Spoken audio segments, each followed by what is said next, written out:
Hello everyone, मैं वंदना गर्ग स्वागत करती हूँ आप सबका अपने यूट्यूब चैनल वीजी एजुकेशन में। कैसे हैं आप सब? आई होप बहुत मस्त होंगे, स्वस्थ होंगे और अपनी तैयारी को निरंतर जारी कर रखा होगा।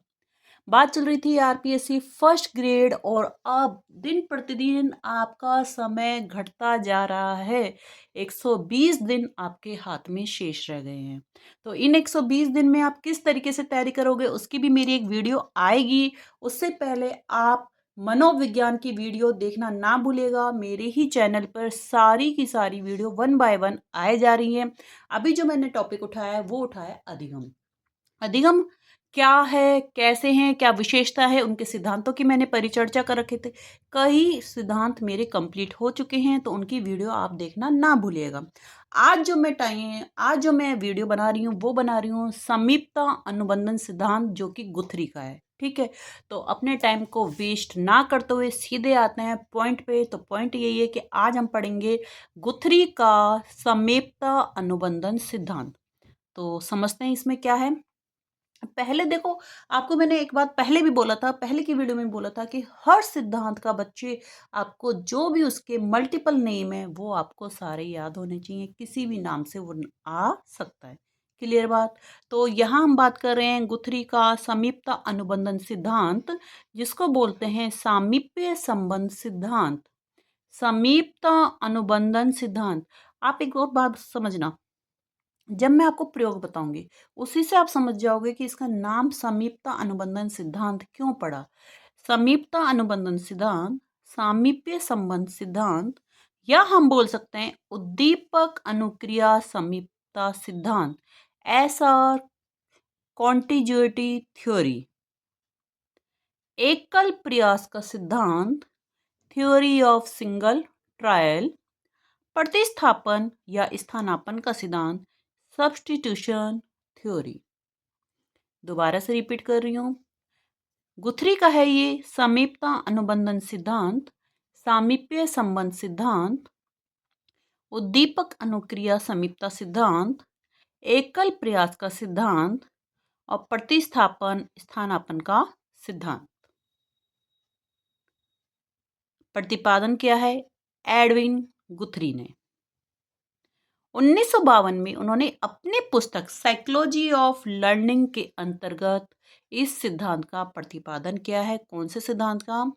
स्थानापन्न का सिद्धांत या प्रतिस्थापन का सिद्धांत बोल लो, समीपता अनुबंधन का सिद्धांत बोल लीजिए, सामीप्य संबंध का सिद्धांत बोल लीजिए, उद्दीपक अनुक्रिया समीपता सिद्धांत बोल लीजिए। क्लियर? क्या था प्रयोग, क्या उन्होंने किया, पहले वो समझते हैं। प्रयोग ये था कि उन्होंने अपने 3 वर्षीय बच्चे बेटे पीटर पर उन्होंने प्रयोग किया और खरगोश पे उन्होंने प्रयोग किया था। प्रयोग क्या था वो समझते हैं। प्रयोग ये था कि जो पीटर था, एक छोटा सा नन्हा सा शिशु था, 3 वर्ष का। उसको खरगोश से डर लगता था। वो जोन्स की गोद में बैठा हुआ है।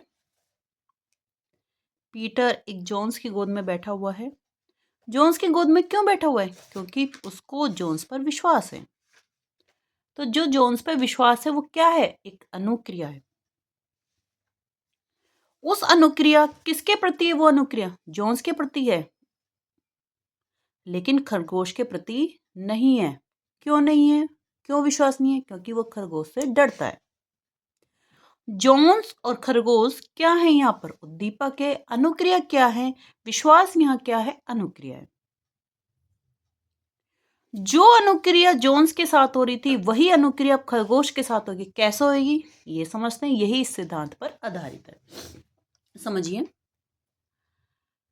पीटर जोन्स की गोद में बैठा हुआ है, विश्वास है उसको।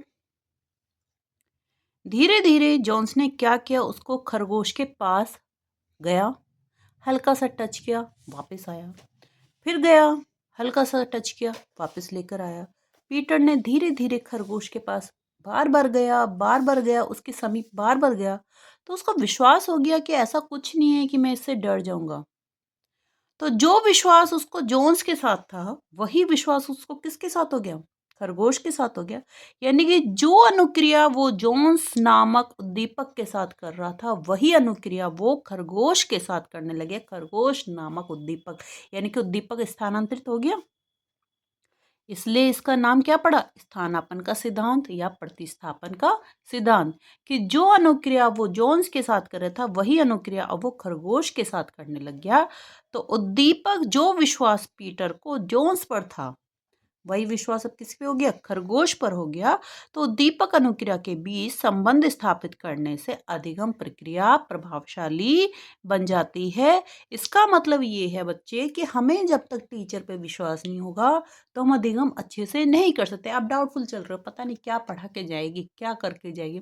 आप किसी भी एक टीचर पर विश्वास करके चलो, आप किसी भी एक टीचर पे विश्वास करके चलो, तो जो विश्वास आप उस उद्दीपक पे, उस टीचर पे करोगे, तो अधिगम सबसे ज़्यादा प्रभावशाली बनता है। समझ में आया प्रयोग? कैसा लगा ये प्रयोग? मुझे बताना। ठीक है? प्रयोग आपके माइंड में होने चाहिए, प्रयोग को लिखने के लिए नहीं आएगा। ठीक है? अब बात आती है कि इस प्रयोग से क्या निष्कर्ष निकला, वो देखते हैं। इस प्रयोग से क्या उन्होंने निष्कर्ष निकाला, इसकी बात करते हैं। गुथरी ने पीटर पर किए गए प्रयोग से ये निष्कर्ष निकाला बच्चे कि उद्दीपक और अनुक्रिया के बीच में समीपता स्थापित करनी चाहिए ताकि दोनों में अनुबंधन स्थापित हो सके। भाई उद्दीपक और अनुक्रिया के बीच में पीटर और पीटर का अनुक्रिया क्या थी? यहाँ विश्वास, और उद्दीपक क्या था? खरगोश। तो खरगोश के और पीटर के बीच में विश्वास नामक अनुक्रिया हुई। ठीक है? तो समीपता स्थापित करनी चाहिए। समीपता स्थापित होती जा रही थी धीरे धीरे धीरे धीरे, ताकि दोनों में अनुबंधन स्थापित हो सके। यह सिद्धांत उद्दीपक और अनुक्रिया के मध्य समीपता के आधार पर अनुबंधन स्थापित करने पर बल देता है। इसलिए इस सिद्धांत को समीपता अनुबंधन या उद्दीपक अनुक्रिया समीपता सिद्धांत कहा जाता है। ये सिद्धांत उद्दीपक और अनुक्रिया के मध्य समीपता के आधार पर अनुबंधन स्थापित करने पर बल देता है। इसलिए सिद्धांत को समीपता अनुबंधन या उद्दीपक अनुक्रिया समीपता सिद्धांत कहते हैं।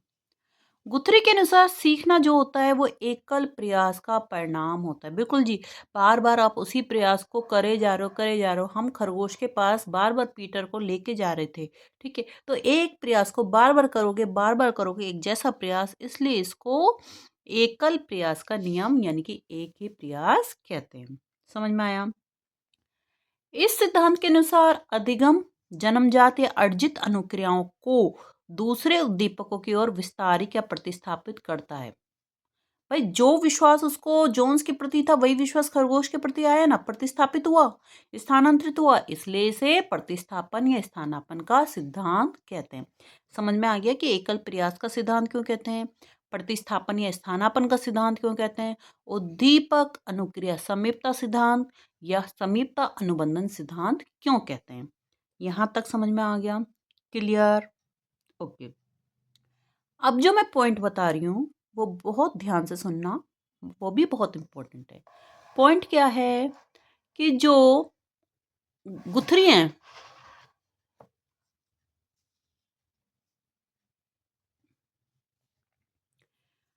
गुथरी थॉर्नडाइक, पावलव, स्किनर और हल आदि के अधिगम सिद्धांतों का विरोध करते हुए पुनर्बलन और अभ्यास के नियम को महत्वहीन मानते हैं।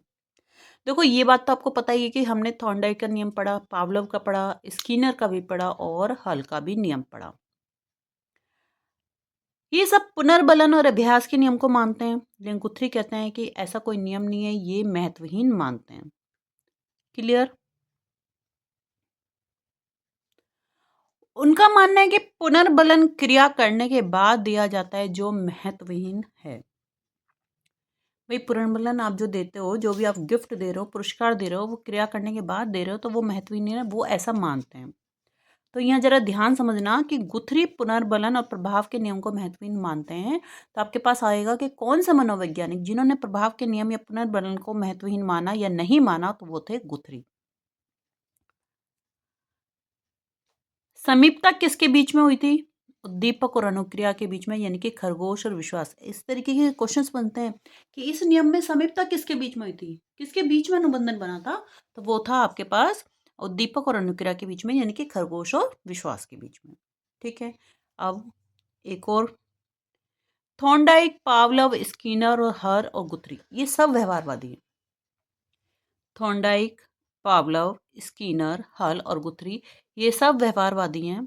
लेकिन सब में से ये चारों जो हैं वो पुनर्बलन और प्रभाव के नियम को मानते हैं, लेकिन एक गुथरी ही हैं जो पुनर्बलन और प्रभाव के नियम का विरोध किया। तो आपके पास आ सकता है कौन से व्यवहारवादी हैं जिन्होंने पुनर्बलन और प्रभाव के नियम का विरोध किया, तो आपका आंसर होगा गुथरी। क्लियर। गुथरी ने 3 नियम भी दिए थे। वो तीनों नियम क्या हैं? बहुत ईजी हैं, ऐसा कुछ नहीं है टफ। पहला समीपता का नियम, दूसरा एकल प्रयास का नियम, तीसरा नवीनता का नियम। समीपता का नियम क्या कहता है? उद्दीपक अनुक्रिया के बीच में समीपता लानी चाहिए, ये उन्होंने नियम दिया। एकल प्रयास का नियम, जो भी आप प्रयास करो वो बार बार कीजिए, एक ही प्रयास को बार बार कीजिए, उसको एकल प्रयास का नियम कहते हैं। और नवीनता का नियम क्या है? इसमें एक क्वेश्चन भी बनता है कि गुथरी ने हार्टन के साथ बिल्ली पर प्रयोग करके नवीनता का नियम किया। तो गुथरी ने किसके साथ प्रयोग करके नवीनता का नियम दिया? हार्टन के साथ नवीनता का नियम दिया। क्या उन्होंने प्रयोग किया? बिल्ली को एक कैबिन में बंद कर दिया और बिल्ली को बार बार, बिल्ली ने क्या किया? बिल्ली ने बार बार इधर घूमी, उधर घूमी, इधर घूमी, उधर घूमी, बार बार उस चीज को टच करती गई। अंत में उसकी पूंछ टच हो गई, एक पैनल पर उसकी पूंछ लग गई और वो पैनल खुल गया। अब उसके समझ में आ गया वो कौन सी क्रिया करेगी। उसको समझ में आ गया कि मेरी पूंछ इस पैनल पे लगी है और मेरा ये पैनल खुल गया।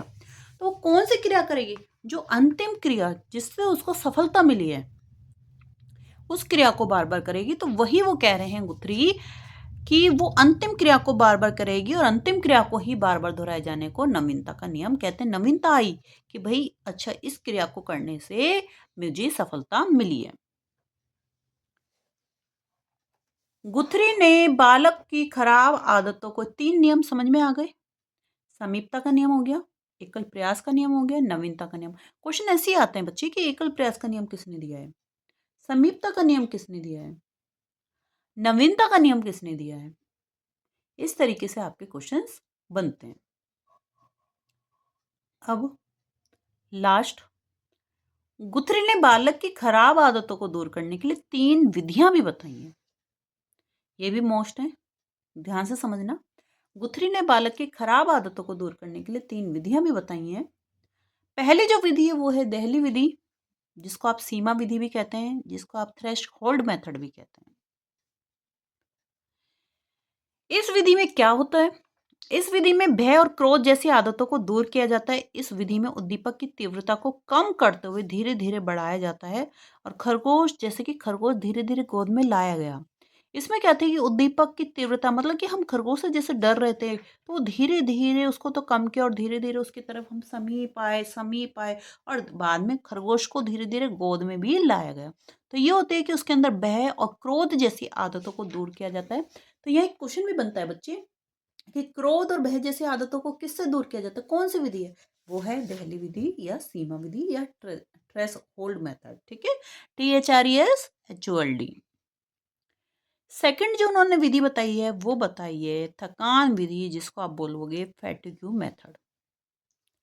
थकान विधि में आपको क्या करना है, क्या करवाते हैं, अवांछित अनुक्रिया को इतनी बार कराया जाता है कि जो बालक ही थक जाए और उस क्रिया को वापस करने का प्रयास ही नहीं करे। कोई भी अवांछित प्रतिक्रिया, अनुक्रिया ऐसे कराई जाती, बार बार कराई जाती है कि वो थक जाता है और उस क्रिया को वापस करने का प्रयास ही नहीं करेगा। कोई भी बच्चा ऐसी क्रिया करवाए कि भाई जो सही नहीं है और आप उसको बार बार करवाओगे, वो थक जाएगा तो दोबारा प्रयास नहीं करेगा। थर्ड, असंगत उद्दीपक विधि, जिसको आप परस्पर विरोधी उद्दीपक विधि भी कहते हैं। ये क्या है? असंगत उद्दीपक विधि, जिसको परस्पर विरोधी उद्दीपक विधि भी कहते हैं। जैसे आप नाम से स्पष्ट कर रहे हो, अवांछित अनुक्रिया उत्पन्न करने वाले उद्दीपक के साथ वांछित अनुक्रिया उत्पन्न करने वाले उद्दीपक को प्रस्तुत करना। देखो समझो, अवांछित अनुक्रिया उत्पन्न करने वाले, आप पढ़ा रहे हो, बाहर से बहुत ज्यादा शोर आ रहा है, म्यूजिक सिस्टम बहुत तेजी से बज रहा है, आप क्या हो गए, डिस्टर्ब हो गए। हम तो कोई क्लास में पढ़ा रहे हैं, टीचर क्लास में पढ़ा रहा है और हम पढ़ रहे हैं, लेकिन बाहर तो भैया म्यूजिक ही बज रहा है, तो हम क्या कहेंगे? वांछित अनुक्रिया उत्पन्न करेंगे, यानी कि हम क्या करेंगे? अंदर बहुत तेज आवाज में मैं बोलना शुरू करूंगी ताकि बाहर की आवाज जो है दब जाए। ठीक है, यानी कि बाहरी आवाज तेज आ रही है तो हम अपने कमरे में तेज आवाज कर देंगे। अवांछित अनुक्रिया जो हो रही थी उस उद्दीपक के साथ वांछित अनुक्रिया उत्पन्न करने वाला उद्दीपक हम प्रस्तुत करेंगे। तो इसी को बोलते हैं असंगत उद्दीपक विधि, परस्पर विरोधी उद्दीपक विधि। एक छोटा-सा प्रयोग था, छोटा-सा आपके पास ये सिद्धांत था, इस सिद्धांत में सबसे पहले आपको नाम याद हो जाने चाहिए। एकल प्रयास का हो गया आपके पास नाम, समीपता का नाम याद हो गया आपके पास, ठीक है? इसके बाद आपने इसमें प्रयोग हो गया, प्रयोग से आपने क्या-क्या निष्कर्ष निकाला वो हो गया। इसके बाद आपको इसमें याद रखना है कि थॉर्नडाइक, पावलोव, स्किनर और हल जो व्यवहार और गुथरी सारी है व्यवहारवादी सब पुनर्बल और प्रभाव के नियम को मानते हैं, केवल गुथरी को छोड़कर। गुथरी ने कौन-कौन से नियम दिए थे? समीपता का सिद्धांत, एकल प्रयास का, नवीनता का सिद्धांत। नवीनता का सिद्धांत उन्होंने किसके साथ दिया था? हॉटन के साथ दिया था। और गुथरी ने बालक की खराब आदतों को दूर करने के लिए 3 विधियाँ बताई हैं। कौन-कौन सी? दहली विधि, जिसको आप बोलते हो सीमा विधि, दूसरी थकान विधि भी बोलते हैं, तीसरी असंगत उद्दीपक विधि, जिसको आप परस्पर विरोधी उद्दीपक विधि भी बोलते हो। ठीक है? तो आई होप आपको यहाँ तक मेरी वीडियो बिल्कुल समझ में आ गई होगी। मिलते हैं अगली वीडियो में, तब तक के लिए bye bye, take care, have a nice day. अगर वीडियो पसंद आ रही है तो वीडियो को शेयर करना ना भूलिएगा, चैनल को सब्सक्राइब करना और वीडियो को लाइक करना। और कमेंट बॉक्स में भैया इतनी भी कंजूसी मत करो कि आप एक कमेंट भी नहीं लिख सकते कि भाई मैम अच्छी लग रही है, अरे बुरी भी लग रही है मेरे को तो आप वो भी लिख दीजिए। तो आपके कमेंट करने से, आपके शेयर करने से मुझे बहुत बड़ा मोटिवेशन मिलता है। तब तक के लिए बाय बाय, टेक केयर।